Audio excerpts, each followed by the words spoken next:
መቼስ ዛሬ ደፍረ ውጭ እንደማትለኝ ተስፋ አደርጋለሁ። እናማ ዛሬ ትላንት አይደለም። አንተ ያልከው ብቻ ሳይሆን እኔ ያልኩት ነው የሚሆነው።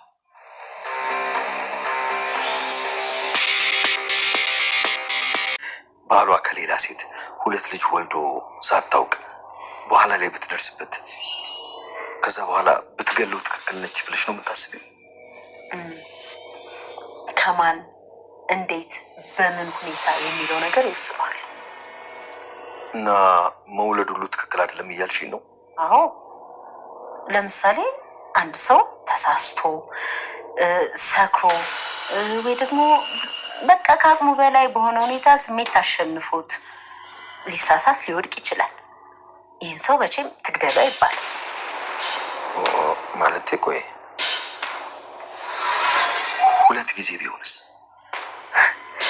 ደም ሰው 2 ጊዜ ሊሳሳት አይችልም። አንዱ ስህተት ሊሆን ይችላል፣ ሁለተኛው ግን ጥፋት ነው። እና አወላለዱ ስለ ደግሞ ለምሳሌ ከቅርብ ጓደኛ ከቤት ሰራተኛ ሲሆን የበለጠ ያማል። እኛ ሴቶች ደግሞ ባሎቻችን የግላችን የብቻችን ብቻ እንዲሆኑ ነው የምንፈልገው።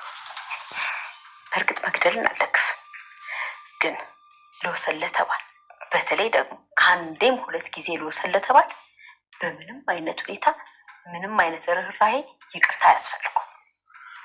ቆይ ለልጆቹ ሲባል ዳሬ ምን ሆነሃል? ልጆቹ መቼም ያባታቸውን ብልግና እያዩ ከሚያድጉ የእናታቸውን ቆራጥነት ደግፈው በእናታቸው እጅ ቢያድጉ ይሻላቸዋል። እና ይኸው ስለተባል ልጆቹን ማያገኝም እያልሽ ነው? አሁን እንዴ ህግ ካልፈቀደለት በስተቀር በፍጹም ማግኘት የለበት። እውነትሽን ማርቲሞች፣ እውነትሽን ነው። ከአንድም 2 ጊዜ ከሆነ ማግኘት አይፈቀድለት እንዴ? እሱ ዘንድ ትመጣለች። ሰላም ምን እግር ጥሎች ነው? ምን ተፈጥሮ ነው ብላ እየጠየቀች ነበር። አይትዬ የማናግርሽ ነገር ስላለኝ ነው የመጣው ስትል ግን ደረጀ በጣም ደነግጥና ሰላም ውጪ ነይ፣ ውጪና ከኔ ጋር ታወራለሽ፣ እባክሽ የሚሆን ነገር አታድርጊ እያለ እያስጨነቀ ነበር። ዳሬ ተረጋጋ እንጂ። ቆይ ሰላም ምንድነው ልትነግረኝ እየፈለገችው? አፏፏን እያልካት እኮ ነው። ምንድነው የተፈጠረው ስትለው ማርቲ አይ እንደምታስቢ አይደለም፣ ምንም አይደለም ስላት አይ ተረጋጋ እንጂ ዳሬ ምን እየሆንክ ነው? እኔ ራሱ እኮ በጣም እያስጨነቀኝ ነው። ምን ተፈጥሮ ነው እያለችው ነበር። እና ሁሉ ነገር ለማናገር እስከወልድ ድረስ ነው እንጂ እመለሳለሁ ትዬ ትንሽ ብቻ አስቸገርኩሽ አይደለ እያለቻት ነበር። አረ ሰላም በማንኛውም ሰዓት ማምጣት ትችላለች፣ ነግረኝ የፈለግሽው ነገር ዙሪያ ጥምጥማት ትጂ ንገረኝ እያለች ሰላም ላይ ትጨዋለች። ነገር ግን ሰላም እንግዲህ እንድትናገር ተወስናለች። ቆይ ሰላም ምን እያደረግሽ ነው? ትንሽ አታፍሬም እንዴ? ዳጣ ቤት እንዴ ምን ልትያት ነበረ? ማርታ ደረጀ ነው ያረገዝኩት፣ ደረጀ 2 ልጆች አለ ልትያቸው ነው ወይስ ምን ልትይ ነው? ቆይ ቤተሰቡን ልትበትኝ ነው እንዴ? አላማሽ ምንድን ነው? ማንሳት ትንሽ እንኳን አታዛዝንሽም? እንደ ራሷ እኮ ነው የምትወድሽ። ለምን ሰላም እያለች ስጨውባት ነበር።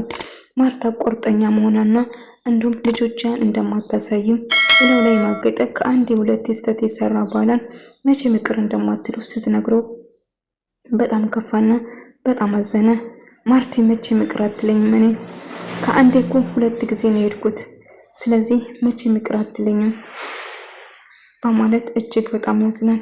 ይቅር ትለኛለች፣ መቼ ምቅር እንደማትለኝ እርግጥ ነው፣ ምክንያቱም ከአንዴ 2 ማግጬባታለሁ እና ለኔ መቼ ምቅር አትለኝም በማለት እጅግ ሲበሳጭ ነበር።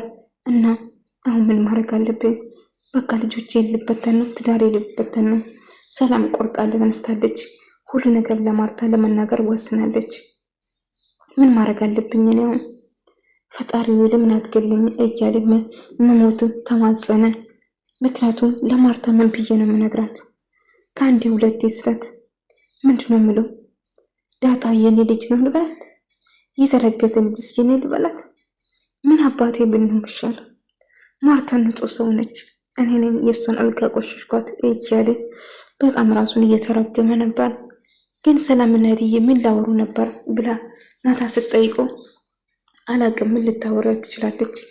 አይ ሰላም እኮ ጥሩ ስለምትል አልነበረም። ጋሺ ግን እትዬ ጋር እንድታወራ ከማዬ ጋር እንድታወራ አልፈለገችም ነበር። ሰላም ስለምዬ ለማዬ ምን ልትነግራት ነበር?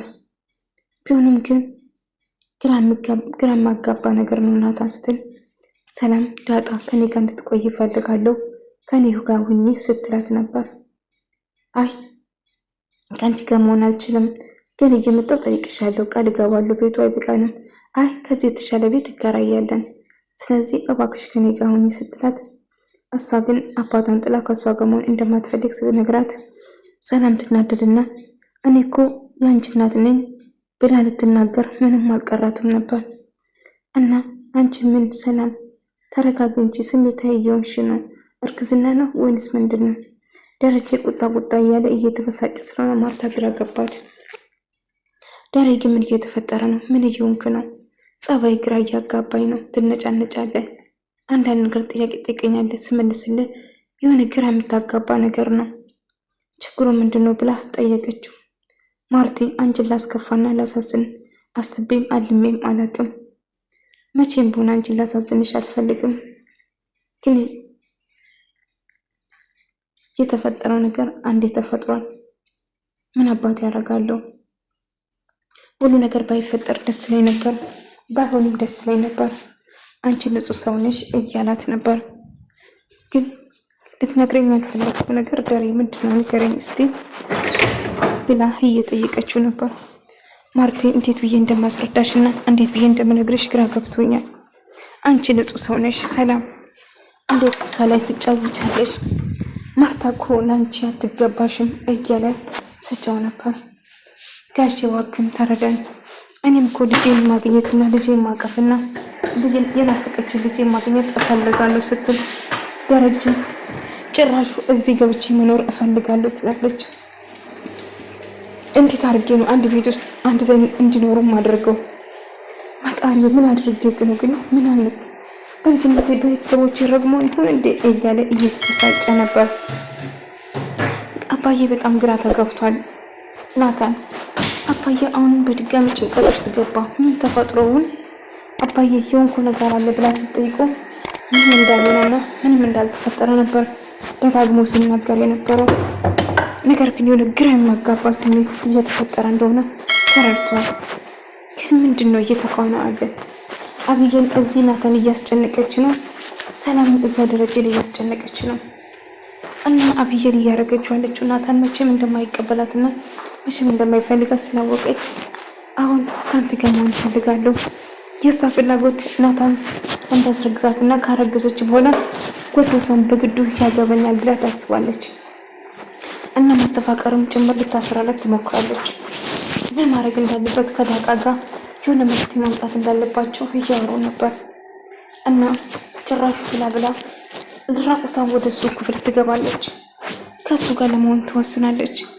ናታን በጣም ደንግጦ ክፍሌ ውጭልኝ ብሎ ስለምናት፣ እሷ ግን የትም እንደማትሄድና ከእሱ ለመሆን እንደምትፈልግ ስትነግረው፣ ናታን ግን በጭራሽ እኔ ከአንቺ ጋር መሆን አልፈልግም፣ ክፍሌ ለቀሽልኝ ውጪ ስላት፣ አልወጣም፣ እኔ ከአንተ ጋር ነው መሆን የምፈልገው ናታን፣ ምንም ብታደርግኝ እኔ ከዚህ ወዴትም እንቃልልም፣ ወደድክም ጠላም እኔ ከአንተ ጋር ነው እዚህ መሆን የምፈልገው ስትል ስታስጨንቀው ነበር። እባክሽ እየለመንኩሽ ነው፣ ክፍሌ ለቀሽልኝ ውጪ፣ እኔና አንቺ በጭራሽ አብረን መሆን አንችልም ስላት ነበር። ቆይ ምን ለማለት ፈልገህ ነው? እኔና አንተ አብረን መሆን አንችልም ማለት ነው? ቃል ገብተልኛል። ስለዚህ ሁሉ ነገር አይምትል ከሆነ ሁሉ ነገር ለማየነግራትና ከዛ ይሄን ቤተሰብ ምቅርቅሩን እናወጣዋለን። እባክህ ናታን ነገሮችን እንዳበላሽ አትገፋፋኝ፣ እኔ የምልህን ነገር ብቻ እሺ በለኝ ትለዋለች። አይ በጭራሽ እሺ አልልሽም፣ አንቺ እኮ ጤነኛ አይደለሽም፣ ታምሻል። እውነት ጤነኛማ ብትሆኚ ኖሮ እንደዛ ነገር አታስገድጅኝም ነበረ ይላታል። የፈለግኩ ማለት ትችላለህ፣ ጤነኛ አይደለሽም ካልከኝም አይደለሁም ማለት ነው። ታውቃለህ ነብዬን ደግሞ የምፈልገው ነገር ሳላደርግ ወደኋላ እንደማልመለስ ጠንቅቀህ ታውቀኛለህ። ስለዚህ አሁን የምፈልገው ነገር አድርገዋለሁ፣ ናታን አትጠራጠር፣ ሊደፍረኝ ነው ብዬ እጨዋለሁ ስትሎ ታስፈራረዋለች። እሱን አድርጊና እንታያለን፣ እኔ ሰውን አንቺ ልጅ እኮ ክፍሌ የመጣሽው ጠርቶኝ ነው ብዬ እነግራቸዋለሁ ብላ እያዛተችበትና እያስፈራራችው ነበር። አብዬን እንዲፈለግን አድርጌ አሁን ግን ውጭልኝ፣ ላይሽ አልፈልግም፣ ጥፊ ከዚህ ይላታል። እና ማርታም ደረጀ ስታስጨንቀው ነበር። ዳሬ ልትነግረኝ የምትፈልገው ነገር አለ እንዴ? እስቲ እባክህ ንገረኝ፣ ምን እየተሰማ ነው? ውስጥስ ምንድን ነው የተረበሸ? ለምንድነው ስለዚህ ጉዳይ ስለ ሚስቱ ገዳይ ባሏን የገደለችው ሚስቱ ጥያቄ እኮ በዛብኝ። አልገባኝም። ምን ተፈጥሮ ነው እንደዛ ጥያቄዎች የምትጠይቀኝ ስትለው አይ ማርታ ጨዋታውን እኮ ያነሳሽው አንቺ ነሽ እንጂ እኔ አይደለሁም። ስለዚህ ዝም ብዬ ነው ጠየቆሽ እያላት ነበር። ማርታ ግን ግራ ተጋባች። ደረጀ እየተፈጠረ ያለ ነገር እና እንዲሁም እያሰባለ ነገር ግራ አጋባት። ምንም እንዳልተፈጠረ እያስመሰለ ነው። ነገር ግን የሆነ ነገር እንደተፈጠረ ማርታ ውስጧ ተጠራጠረ። የደረጀ እውነታ ግራ ያጋባል። የማኩረፍ ወይም ደግሞ የመነጫነጭ ባህሪ እንዲሁም ምስጢሩ እንዳይወጣበት ወይ እንዳይታወቅበት ግራ እየተጋባ ነበር። ማርታ ግራ ተጋባች። ይሄ ነገር ምን እየተፈጠረ ነው ዳሬ? እስቲ ንገረኝና በግልጽ እናወራበት ትለዋለች። ያጋጠመ ችግር አለ እንደው ስትለው አረ ማርቲ፣ አረ በጭራሽ ምንም አይነት ችግር የለም እያላት ነበር። እሷ ግን ውስጧ ምንም ደስ አላላትም። ይህ ነገር እንደተፈጠረ ውስጧ ይነግራት ነበር። እና እሺ በቃ ደሬ ደህና ደር እባክህ፣ ካስከፋው ይቅርታ። ማለት ይህ እኮ ሶሻል ሚዲያ ላይ የተለቀቀ ነገር ነው እንጂ እኮ ሌላ ነገር አይደለም ደሬ እያለችው ነበር። አይ ማርቲ ነገሩ ደስ አይልም ለዛ ነው ይላታል። እሺ ደሬ በቃ አትጨነቅ ደህና ደር ስትለው እሺ። ማርታ በጣም ቆርጣለች። ከልጆቹ ልታለያየ ነው በቃ ልጆችን ያላገኘው ማለት ነው እያለ ማሰላሰል ጀመረ። እና ጭራሹ መኝታ ቤት እንደመጣችና ምን ሌላ ነገር እንዳሰበችው ለዳጣ ነገራት። አብዬን የምታደርገውን እያንዳንዱ ነገር ለናታን ለዳጣ መጥቶ ይነግራታል። እና ምን ተፈጠረ ታዲያ እንዴት ዋልክልትም ይወለ እህቴ ነች። ምንም ነገር ብፈጠር ናታን እኔና መለያየታችን የማይቀር ነው። ስለዚህ እባክህ ራስን ጠብቀው የእሱ አላማ